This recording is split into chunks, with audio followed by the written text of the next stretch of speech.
you know, putting together the exhibition for 142 was sort of both. It happened. It took a long time to happen. It also happened really quickly. So I started working with David in 2016 in the workshop to make some prints, and Jill and I had wanted to work together for quite a few years. And I think she saw my first exhibition at Art on Paper in 2011, and you know, we started already talking about the possibility of making something in the workshop together at that point, you know. So 5 years later, you know, the opportunity finally arises to make some prints, and we kind of jumped on it. It was really, I spent about 3 weeks in the workshop, and the prints that we used at 142 and 22A, those prints were part of that sort of that first collaboration we had in the workshop. So, you know, on the one hand, it took a very long time. On the other hand, the opportunity to show at 142 was something that Amay basically, you know, Amay almost phoned me up and said, "Listen, you know, we're opening this space, and you know, we want to do something that's a bit more project space based." And I had been working on some ideas for a while, but you know, so in the end, it came together very quickly. Yeah, Dolcefarniente is it's actually an Afrikaans word, or it's sort of it isn't. It's in the Afrikaans dictionary, but clearly it's a word of Italian origin. And I was interested in this word. Juanita, my partner, and I were sitting around, and I collect dictionaries, and she was going through the dictionary, just reading random, you know, and so we came across this word Dolcefarniente, and the sort of oddity of it being an Afrikaans word was something that struck me, and it reminded me of you know, Dolcefarniente means the sweetness of doing nothing, and you know, you have a group of people who are called the Dolcefarnientes, the people who sit out in the coffee shops and do nothing, and I was reminded of you know, growing up in Pretoria and doing exactly that, you know. And so there's a wonderful space that you enter when you're in that sort of, you know, reality where really the joy of doing nothing is a wonderful space to think about doing things, and to think about making things, and think about those things in ways that are not connected so directly to you know, economy or whatever the sort of, you know, the status quo is. One has a very free way of thinking and being in that state, and it's a state that I wanted to return to, and so again, you know, the show that came so quickly also is the culmination of so many different kind of ages of thinking and ways of thinking that combine. Yeah. I completely slowed down, and I refused to adhere to the sort of, you know, we have these kind of rat races that we put ourselves into with every show that we have. And I mean, we have so many shows, obviously. And you know, in every show we have to have the PDF ready, and the this and the that, and everybody has to be there, and there's certain things, and you know, and you kind of get caught up in this constant, you know, thing. And I wanted to also make sure that that didn't happen, you know. So I mean, we spent a long time not doing those things, and rather focusing on the experience of having the show, you know.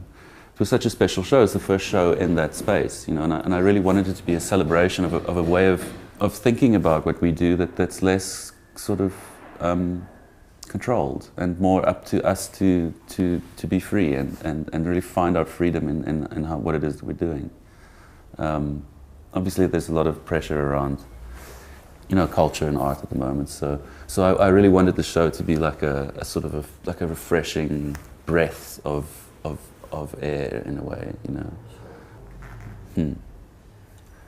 Look, the biography is a construct, you know, and so, you know, I function from that place, but you know, the personal is also the political, right? So, you know, I'm using this as a construct to speak about something else, you know? And so it's very it's my way to be able to get people to think about vulnerability, no? And so if it's necessary that they think about me as being, you know, oh, he's so vulnerable in this exhibition, fantastic, you know. But it's not really about me as much as it is. Well, I wouldn't want to, you know, I wouldn't want to say that. Obviously, there's, you know, but just the notion of vulnerability, that you walk into a gallery, a place of culture, and you feel that there is vulnerability, there's great vulnerability in this space. It's not a given that the space will be here, or that the work will be here, or that the artists will be here, or that the viewers will be here, the collectors, etc., etc., etc. And so the framers and, you know, the paper makers and the printmakers and this guy, you know, none of this is a given. It's not that we have fought for all of this. No? And so I feel it is a time to be able to, I felt with this show that I wanted to have the viewer come in and be able to experience or feel a certain vulnerability, a sort of fleetingness, and it's a way of not forcing, but let's say kind of helping them along to appreciate things a bit more. I think I love kids' reactions. You know, my friend's kid tried to steal some of the shotgun shells. You know, that's a great compliment. You know. I like that. If you wanna, you know, if a 3-year-old wants to steal some of your sculpture, I think that's kind of great. And then on the other hand, I mean, there were sort of more on the sort of critical front or the academic front. You know, there were people who got really excited about the complexity of the show. You know, because it is quite a complex kind of, you know, mengelmoes, like a conglomeration of ideas that, you know, under this sort of, again, this kind of thing that reigns in the interpretation, the title. So, you know, people had real fun with the show. You know, I heard stories. You know, it's difficult for me to see people's reactions unless I hide, which I do. I do hide and try to see what people are. You know, but people sat down. You know, which was amazing. On the opening night, when we showed the film, you know, that I had never shown before. The thing that was amazing to me was the moment the projector starts running, and it's not video, it's film. It's different. The feeling of film is different. So, you know, we run the projector and everybody stops and sits down, just like we used to do when we were doing experimental film nights, like 20 years ago in New York or wherever. You know, you put the projector, you switch on the projector, and people go quiet and they sit down. Wonderful, you know. So I think in a kind of a body reaction there was that. And then generally I found that the audience response was, they felt like for the space, they were really happy to have such a space in Johannesburg. They felt it was really important. And that to me is wonderful, not just for my own show, but for, you know, for what it is that we get to go out and see. You know, because I mean ultimately, you know, I want to be able to go out and see things. And so it's nice that there's variation, you know. Yeah. That's great. I'm so excited. I'm still so in love and excited with those works, you know, because it's been such a. I mean, it just took so long, you know. It took so long. So my Blue Period is clearly a satirical piece. You know, I love satire and art, and it's so lovely to. It's very tough to be funny when you're making abstract, you know, compositions. You know, it's possible, but there are very few people who walk up to essentially a kind of constructivist piece and you know, start laughing. I'm one of those, but it's been so much fun to be able to kind of, you know, move through sculpture and installation into objects. You know, of course I'm still forming my view on objects, but you know, I've had my jeans from my 20s in my closet for, I guess, 17 years now. So, you know, I wore 4 pairs. I kept them all, that felt important to me. I was doing, I was doing grunt work really, and I was sort of, finding my way in the world. And so I kept all my genes, and I knew that they would somehow, maybe one day, I could make something out of them. I had a fantastic sculpture teacher. His name is Toshio Odate, and he made a sculpture. When I saw a sculpture he made, where he kept every single pair of shoes that his boy wore until he was, I think, 18 or something. It was such a moving piece, So I've always at the back of my mind had this idea that maybe there could be at some point some way where I can use these genes. And the right opportunity came around with this exhibition. It was the first one. And so I knew, okay, here we go. This is it. So yes, the genes are there, and then the hangers are very important. Those are the sculptural works in that installation. Those are they're wire hangers that are they're made out of platinum wire. Those are exhibition copies, so they're made out of steel wire. But the artwork is called Francis Herman Mack. And that's the name of the wire hanger.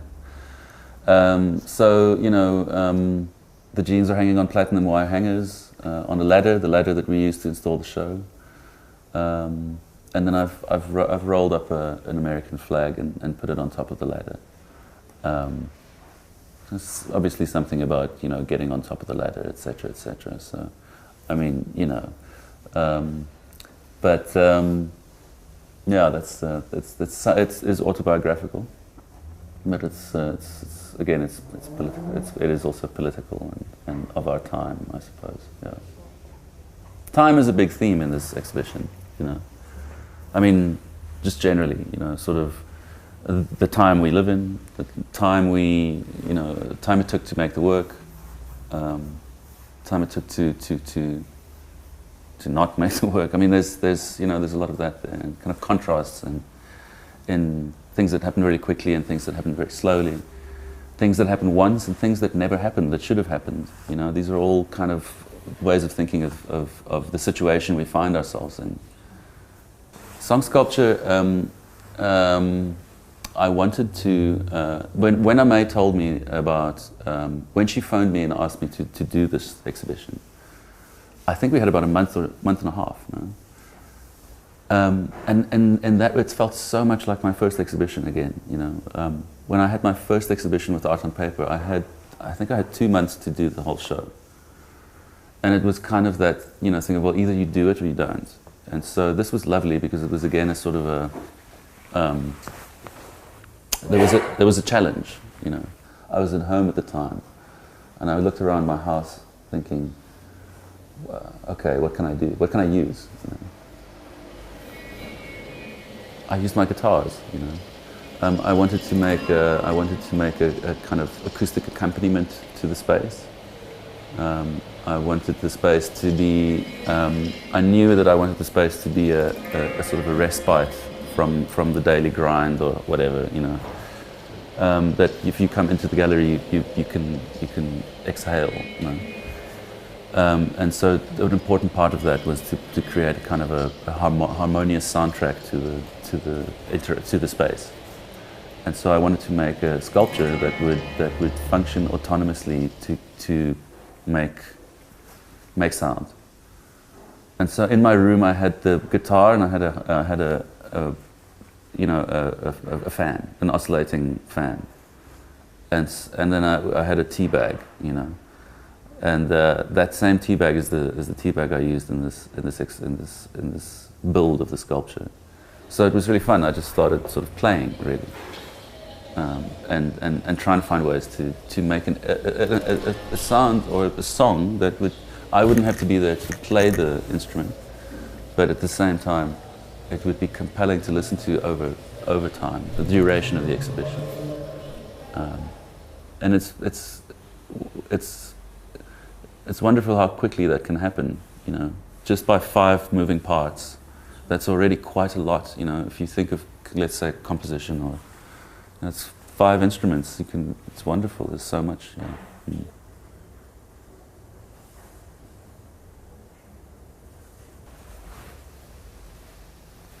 I think that, you know, I think it's very difficult to position yourself in a landscape that's constantly changing.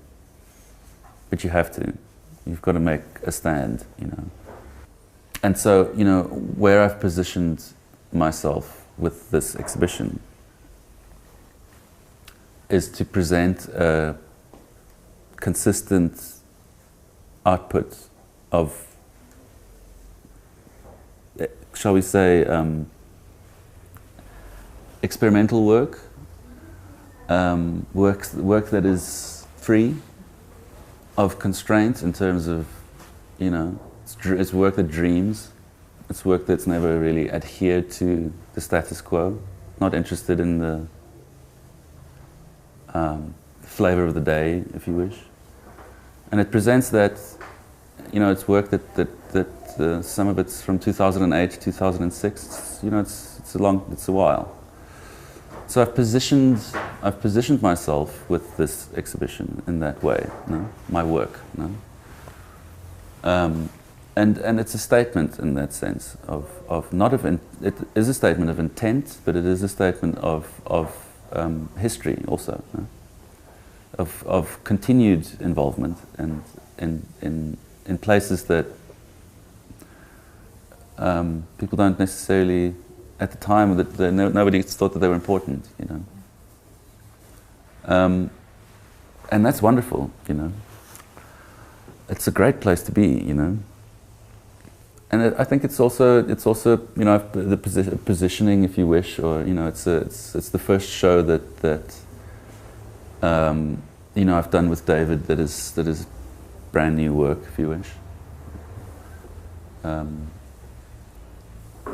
it certainly kind of solidifies that relationship we have together. You remember, I mean, it came out of the prints, you know. In a way, the work that is in here, you know, all of the works sort of relate back to the prints in a way, and the prints have informed some of the decisions, and there's a confidence that comes with having made prints at the workshop that I think is really interesting, and it was amazing to see how that spilled back into my studio practice. And so, you know, it is a new kind of venture for me. I'm in a different part of my career now, if you wish, than I was 2 years ago. And I'm really excited. I'm just super excited because the technical kind of challenges that I can, you know, occupy myself with in the workshop, and the sort of support that comes through David, working with David, and you know, just sort of the kind of yeah, the not caring about just experiment, you know. That's what we do. It's lovely, you know. So I'm very excited. You know, I can't really answer for the whole thing, but I'm very excited about where the work is at the moment and how it's going to be developed. You know, I certainly feel like in my own practice, like, you know, branching out into sculpture and into installation again, and bringing back some of the things from my past, like film and video and, you know, music and things like this. It's all great, you know. Yeah.